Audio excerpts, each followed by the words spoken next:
Friends, आप सभी का मेरे चैनल में फिर से स्वागत है। हम एमए हिंदी इग्नू एमए हिंदी के अंतर्गत MHD 03 की असाइनमेंट को देख रहे हैं। तो आज चौथा प्रश्न है, बाणभट्ट की आत्मकथा उपन्यास की आत्मकथात्मकता पर सद उदाहरण अपने विचार व्यक्त कीजिए। आचार्य हजारी प्रसाद द्विवेदी द्वारा रचित बाणभट्ट की आत्मकथा, जो कि 1946 में लिखी थी, हिंदी साहित्य का एक अनूठा और कालजयी उपन्यास है। इसका अनूठापन इसके शीर्षक और शिल्प में निहित है। यद्यपि इसका शीर्षक इसे आत्मकथा घोषित करता है, किंतु ये पारंपरिक अर्थों में ना तो बाणभट्ट की आत्मकथा है और ना ही ऐतिहासिक उपन्यास। ये वास्तव में इतिहास और कल्पना के अद्भुत सम्मिश्रण से बना एक ऐसा सांस्कृतिक उपन्यास है जो आत्मकथात्मक शैली का उपयोग करके एक व्यापक युग सत्य और जीवन दर्शन को प्रस्तुत करता है।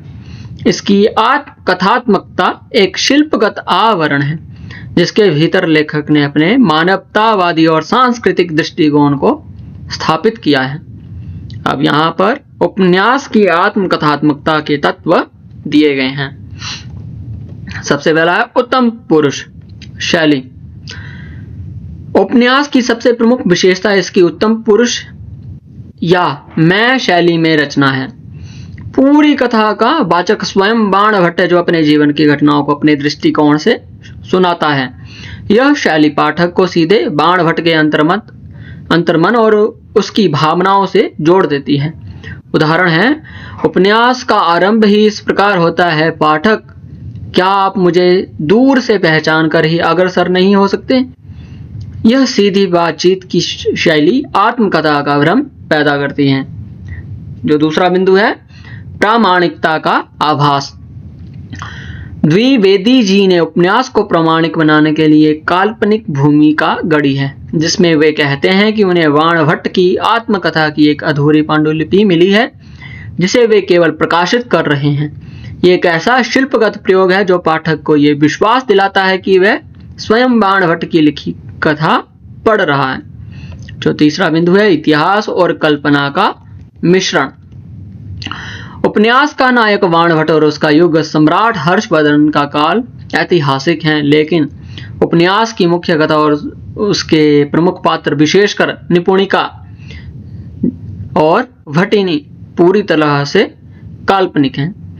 द्विवेदी जी ने बाणभट्ट के जीवन के अज्ञात हिस्सों को अपनी कल्पना से भरा है।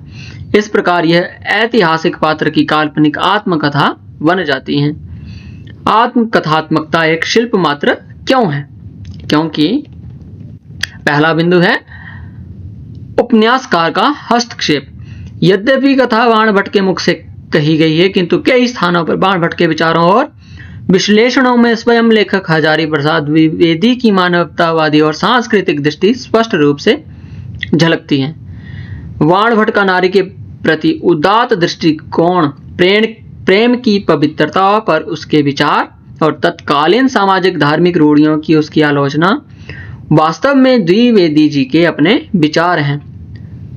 जो दूसरा बिंदु है कि शिल्प मात्र क्यों नहीं है, उद्देश्य व्यक्ति चित्रण नहीं, युग चित्रण। एक सच्ची आत्मकथा का केंद्र व्यक्ति होता है, लेकिन इस उपन्यास का केंद्र केवल बाणभट्ट नहीं है।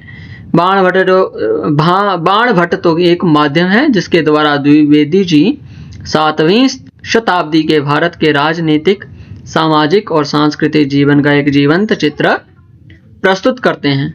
जो तीसरा बिंदु है, आधुनिक चेतना।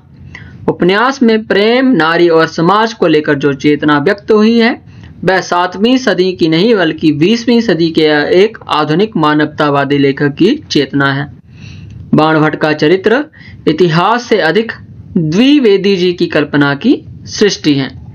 इसका निष्कर्ष है, बाणभट्ट की आत्मकथा में आत्मकथात्मकता एक साध्य न होकर एक साधन है। यह एक अत्यंत सफल शिल्पगत प्रयोग है जिसके माध्यम से हजारी प्रसाद द्विवेदी ने इतिहास के शुष्क तथ्यों में कल्पना का रंग भरकर उसे जीवंत और पठनीय बना दिया है।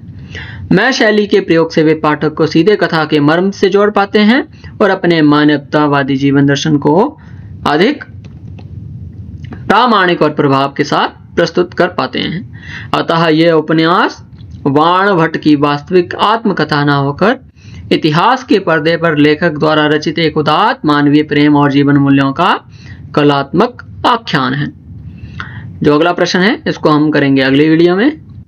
तब तक के लिए धन्यवाद।